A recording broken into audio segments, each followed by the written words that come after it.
At the edge of a mist-covered forest, nestled between old mountains and flowing rivers, stood the Temple of Quiet Light. It was home to monks, seekers, and travelers who wished to understand life, not just through scriptures, but through silence, simplicity, and presence.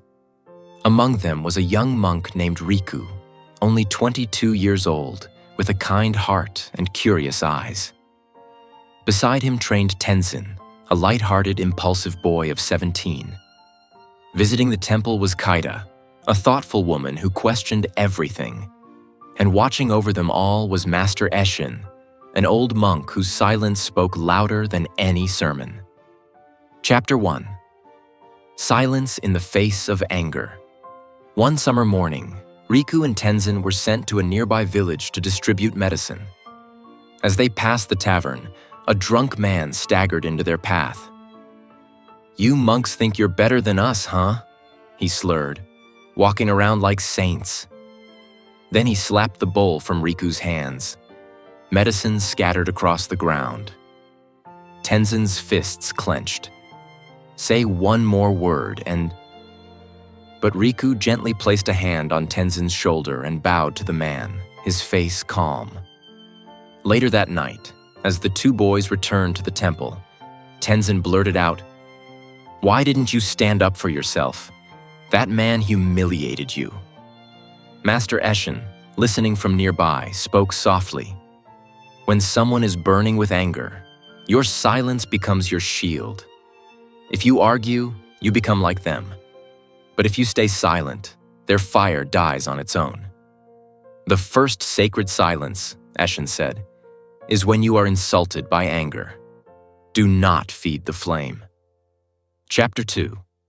Silence when you don't know the whole truth. Trouble stirred at the temple. A precious bell gifted by an emperor had gone missing. The monks murmured. Suspicion clouded the air. Tenzin, being the youngest and most mischievous, was quickly blamed.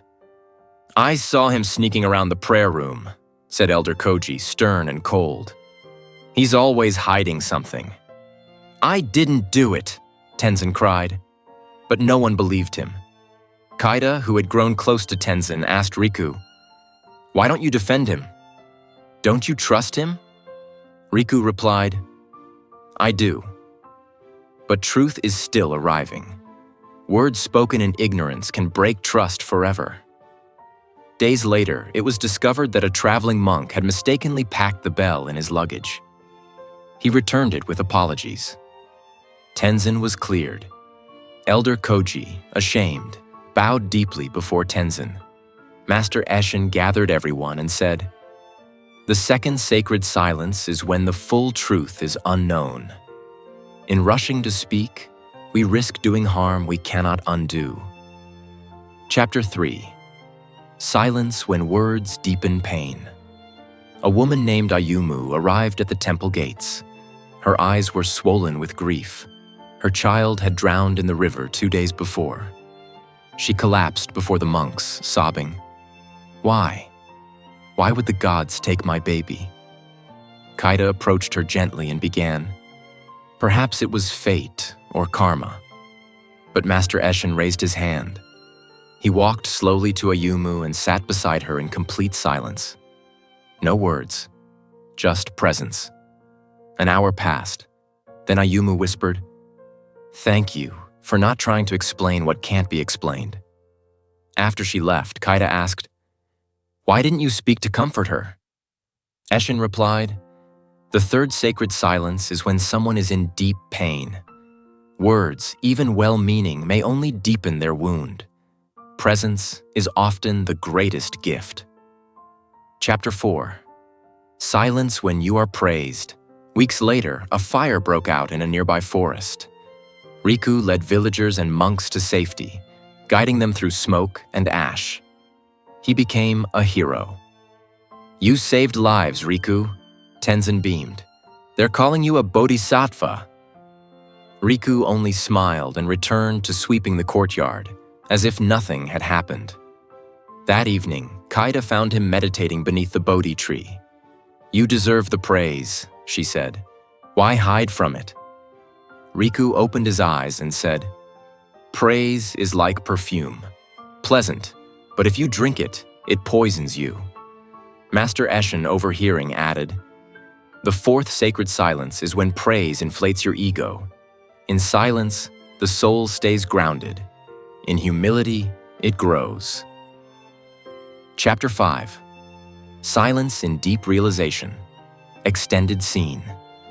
Cliff at dawn, Temple of Quiet Light. It was just before sunrise.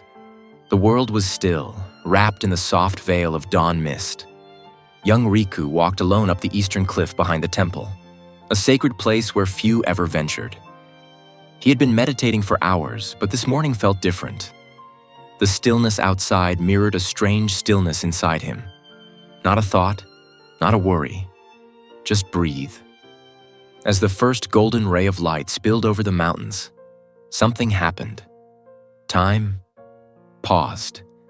He was no longer Riku, the monk in training. He was no longer body, mind, or name. He became the wind brushing through the trees, the birds gliding across the sky, the sun that rose without permission. He was the silence beneath the sound, the peace behind the storm, the presence before thought. A tear rolled down his cheek, not from sadness, but from something deeper. Awe, wonder, a knowing that could not be taught, only touched. In that moment, Riku did not understand the universe. He became it.